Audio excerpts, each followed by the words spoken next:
Olá, graça e paz, meu irmão, minha irmã, tudo bem com vocês? Espero que sim, no fundo, mas do fundo do meu coração. Preparados para receberem uma instrução vinda para as vossas famílias do reino de Deus? De posse do nosso kit de fé, bloco de anotação, caneta ou lápis, a Bíblia, tão importante quanto a sua leitura diariamente, nos traz refrigério para a alma, sabedoria, fortalece a nossa fé e esperança e nos auxilia na condução do nosso lar. Amém? Orando em família. O tema de hoje do nosso devocional: os caminhos de Deus são insondáveis. Uau! Leitura bíblica, livro de Jó, capítulos 22 a 27. A palavra diz: Terceira fala de Elifaz. Você cometeu muitos pecados. Então Elifaz, o temanita, tomou a palavra e disse: Pode o homem ser de algum proveito para Deus? Não, o sábio só é útil a si mesmo. Será que o Todo-Poderoso tem interesse em que você seja justo? Será que ele tem algum lucro se você for perfeito em todos os seus caminhos? Ou será que é por causa do seu temor a Deus que ele o repreende ou entra em juízo contra você? Não é fato que é grande a sua maldade e incalculável a sua iniquidade? Porque sem motivo você exigiu penhores do seu irmão e despojou das roupas os que estavam seminus. Você não deu água ao cansado e ao faminto você se recusou a dar pão. A terra pertencia ao homem poderoso e só os privilegiados moravam nela. Você despediu as viúvas de mãos vazias e os braços dos órfãos foram quebrados. Por isso você está cercado de laços e repentino pavor toma conta de você. Está submerso por trevas que impedem você de enxergar e pelas águas transbordantes que o cobrem. Você quer seguir os iníquos? Não está Deus nas alturas do céu? Olhe para as estrelas mais altas, que altura! E você diz: o que é que Deus sabe? Será que ele pode julgar através de densa escuridão? Grossas nuvens o encobrem, de modo que não pode ver. Ele só passeia pela abóbada do céu. Você quer seguir a rota antiga que os iníquos percorreram? Estes foram levados antes do tempo. Uma torrente arrastou os seus alicerces. Diziam a Deus: deixa-nos em paz. E perguntavam: o que pode fazer-nos o Todo-Poderoso? Contudo, foi Deus quem encheu de bens as casas deles. Longe de mim o conselho dos ímpios. Os justos veem a destruição deles e se alegram. O inocente zomba deles, dizendo: na verdade, os nossos adversários foram destruídos e o fogo consumiu o resto deles. Reconcilie-se com Deus. Portanto, reconcilie-se com Deus, viva em paz com Ele e assim lhe sobrevirá o bem. Aceite a instrução que vem da boca de Deus e guarde as palavras dele em seu coração. Se você se converter ao Todo-Poderoso, será restabelecido. Se afastar da sua tenda a injustiça e lançar ao pó o seu ouro, o ouro de Ofir, entre pedras dos ribeiros, então o Todo-Poderoso será o seu ouro e a sua prata escolhida. Então você encontrará prazer no Todo-Poderoso e levantará o seu rosto para Deus. Você fará oração e Deus o ouvirá, e você pagará os seus votos. Se você projetar alguma coisa, ela lhe será bem-sucedida e a luz brilhará em seus caminhos. Se forem humilhados, você dirá: para cima! E Deus salvará o humilde, livrará até o que não é inocente. Sim, será libertado porque você tem as mãos limpas. Resposta de Jó: quem dera eu soubesse onde encontrar Deus. Então Jó respondeu: ainda hoje a minha queixa é de um revoltado, apesar de a minha mão reprimir o meu gemido. Quem dera eu soubesse onde encontrá-lo. Então me chegaria ao seu tribunal, exporia diante dele a minha causa, encheria a minha boca de argumentos. saberia com que palavras ele me responderia e entenderia o que ele fosse me dizer. Será que ele discutiria comigo segundo a grandeza do seu poder? Não, ele me atenderia.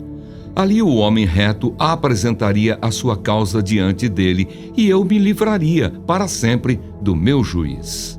Deus sabe o meu caminho. Se me adianto, Deus não está ali. Se volto para trás, não o percebo. Se ele age à minha esquerda, não o vejo. Se ele se esconde à minha direita, não o enxergo. Mas ele sabe o meu caminho. Se ele me provasse, eu sairia como o ouro. Os meus pés seguiram as suas pisadas. Guardei o seu caminho e não me desviei dele. Do mandamento dos seus lábios nunca me afastei. Escondi no meu íntimo as palavras da sua boca. Deus cumprirá o que está ordenado a meu respeito. Mas se Deus resolveu alguma coisa, quem o pode convencer a mudar de ideia? O que ele quer, isso fará. Pois ele cumprirá o que está ordenado a meu respeito, e muitas coisas como estas ainda tem planejado. Por isso fico apavorado na sua presença, e quando penso nisso, tenho medo dele. Deus é quem fez o meu coração esmorecer. O Todo-Poderoso me encheu de pavor, porque não estou desfalecido por causa das trevas, nem porque a escuridão cobre o meu rosto. Os maus roubam. Porque o Todo-Poderoso não designa tempos de julgamento? E porque os que o conhecem não veem tais dias? Há os que removem os marcos de divisa, roubam os rebanhos e os apacentam. Levam o jumento que pertence ao órfão e, como penhor, ficam com o boi da viúva. Desviam do caminho os necessitados e os pobres da terra, todos têm de se esconder. Os pobres são explorados pelos maus. Como jumentos selvagens no deserto, os pobres saem para o seu trabalho à procura de alimento. Em campo aberto encontram comida para eles e para os seus filhos. Cortam o seu pasto no campo e apanham as uvas que ficaram nas vinhas dos ímpios. Passam a noite nus por falta de roupa e não têm cobertas contra o frio. São encharcados pelas chuvas das montanhas e, por falta de abrigo, abraçam-se às rochas. Orfãozinhos são arrancados do peito e dos pobres se toma penhor. Os pobres andam nus, sem roupa, e famintos carregam os feixes. Entre os muros desses perversos, espremem o azeite, pisam as uvas no lagar enquanto padecem sede. Desde as cidades gemem os que estão para morrer e a alma dos feridos pede socorro, mas Deus não considera isso anormal. Perversos, assassinos, adúlteros, ladrões. Os perversos são inimigos da luz, não conhecem os seus caminhos nem permanecem nas suas veredas. O assassino se levanta de madrugada, mata o pobre e o necessitado, e de noite se torna ladrão. O olho do adúltero aguarda o crepúsculo, dizendo: ninguém me verá, e cobre o rosto. Nas trevas, ladrões invadem as casas, mas de dia ficam escondidos. Não querem nada com a luz, pois a manhã é para todos eles como sombra de morte, mas os terrores da noite lhes são familiares. Deus atenta ao perverso. Os perversos são levados rapidamente na superfície das águas. A porção deles na terra é maldita, e por isso já não andam pelo caminho das vinhas. A seca e o calor desfazem as águas da neve, a sepultura faz o mesmo com os que pecaram. A mãe se esquecerá deles, os vermes os comerão com gosto. Nunca mais haverá lembrança deles. A injustiça será quebrada como uma árvore. Maltratam as estéreis, que não têm filhos, e não fazem o bem às viúvas. Mas Deus, por sua força, prolonga os dias dos valentes. Eles se veem em pé quando desesperavam da vida. Ele lhes dá descanso e nisso se apoiam.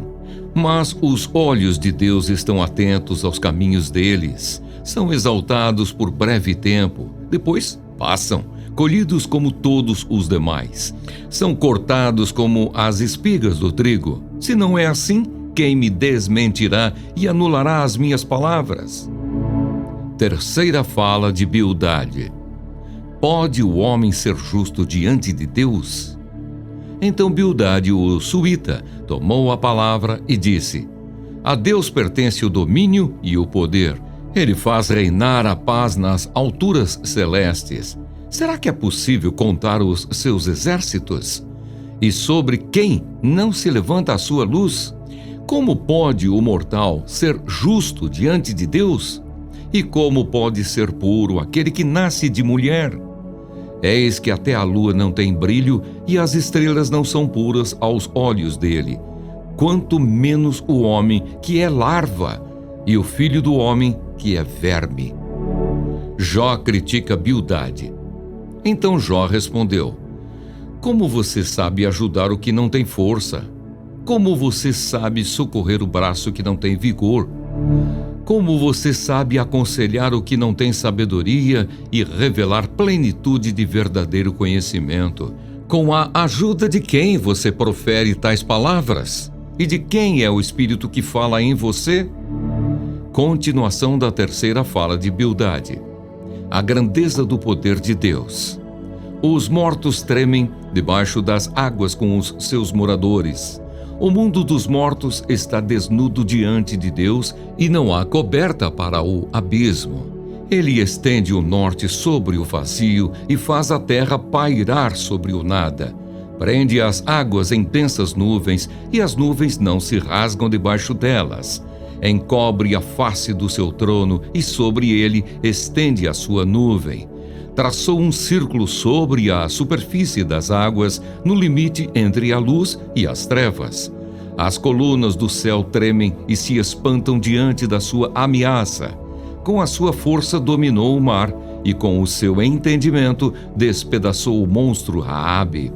Pelo seu sopro o céu se aclarou, a sua mão feriu a serpente veloz.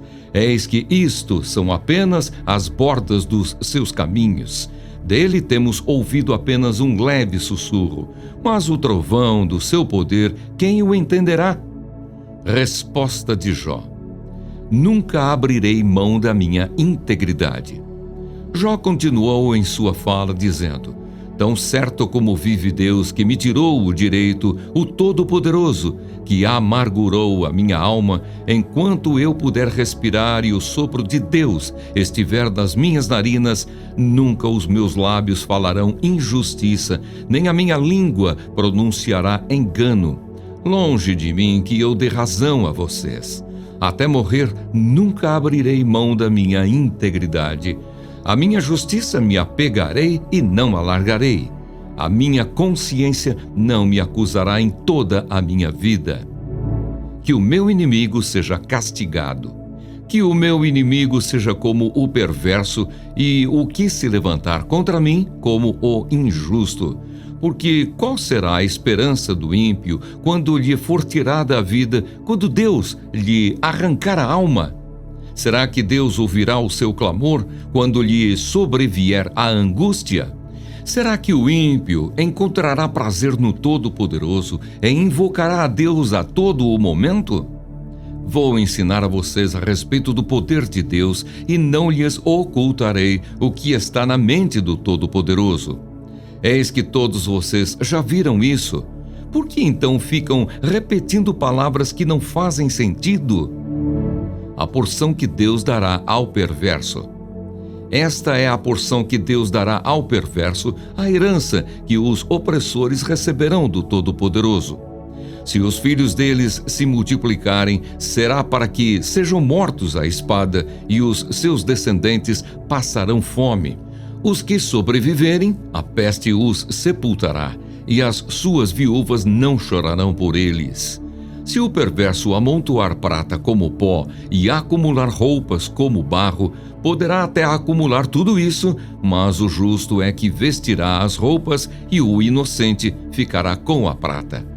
A casa que ele edifica é como a da traça, como a cabana que o vigia constrói.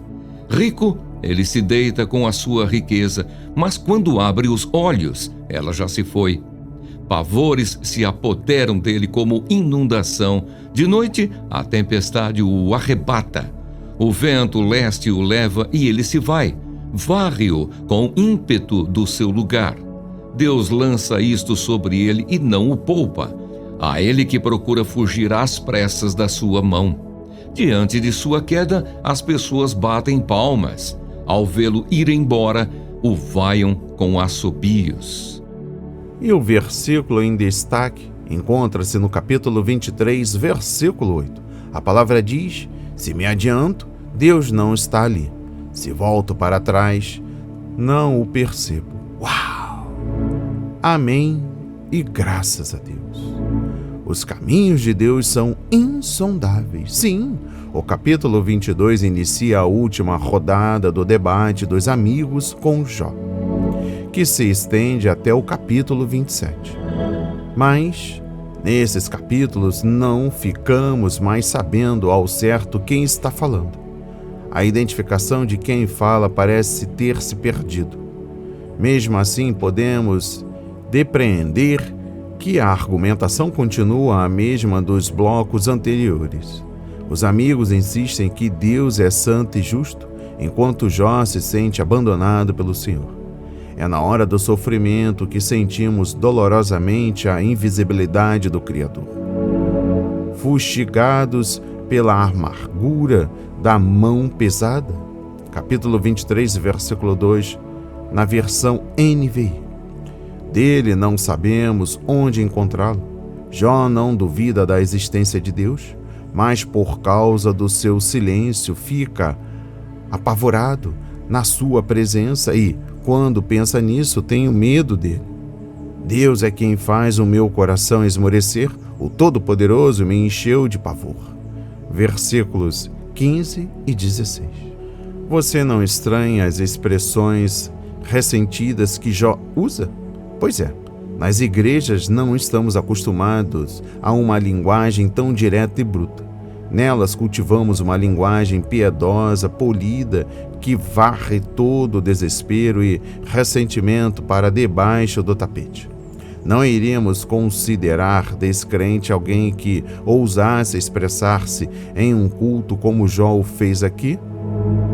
Mas isso jamais faz desaparecer angústia e dor.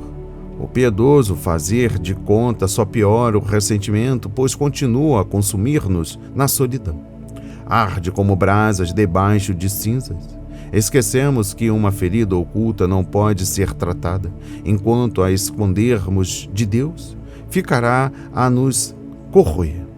Como também o fazem os salmos de lamentação, Jó nos ensina a não usar máscaras, mas a abrir o coração ferido diante do Senhor e expor-lhe os ressentimentos mais secretos e as dúvidas mais cruéis que guardamos a 7 chaves. Das profundezas clamo a ti, Senhor. Escuta, Senhor, a minha voz. Estejam alertas os teus ouvidos às minhas súplicas. Salmos 130, versículos 1 e 2. Receba essas palavras na autoridade de Jesus. A palavra de hoje foi semeada em corações quebrantados para a honra e a glória do Senhor. Antes da nossa oração, humildemente lhe peço que nos ajude com a divulgação do nosso trabalho diário, sim, se inscrevendo em nosso canal, ativando as notificações, nos recomende e compartilhe ao máximo nas suas redes sociais para que mais vidas sejam alcançadas, edificadas, transformadas, curadas, saradas, sobretudo nos grupos do WhatsApp da sua família, dos seus amigos e a comunidade no qual você reside. Vamos falar com Deus. Pai amado, bendito Senhor, meu Deus e meu Pai Jesus Cristo, neste momento, Pai, assim como Jó, encorajo-me a abrir o meu coração. Nada deverá ficar oculto diante de Ti, Pai, para que seja justificado, para que seja sarado. Anos e anos tentamos resolver os nossos problemas de forma tão limitada, somos tão pequeninos. ignorantes, soberbos, achando que vamos conseguir algo de tamanha complexidade. Abrimos os nossos corações, entregamos todas as chaves que estão em secretos no nosso interior, para que seja restaurado, Pai. Porque eu sei que o Senhor, neste exato momento, está ouvindo as nossas súplicas, que sejam abertas as portas de esperanças, a porta do emprego, a restauração da finança, a restauração das nossas famílias, dos nossos filhos, do nosso amor entre cônjuges. Ouça a minha voz, Pai. Atende o pedido dos perdidos que estão sofrendo agora de forma angustiante, depressão, ansiedade, síndrome do pânico, fazendo radioquimioterapia, perderam algum parente querido, um ente querido. Estão lutando aí pela libertação de um filho perdido, a restauração de um casamento, de um filho doente. Aleluia. Venha nos revestir de amor, de poder, Pai. Eu clamo a Ti para que venha proteger as nossas famílias, nossos cônjuges queridos, os nossos familiares. Eu sei que Tu és poderoso. Na tempestade o Senhor está. Teu nome é forte sobre esta nação perversa. E assim conclamamos o Seu santo nome. Tu és bondoso, misericordioso. Eu sei que todas as feridas agora que estão ocultas serão saradas, serão convertidas em bênçãos. Em nome de Jesus. Amém. E graças a Deus.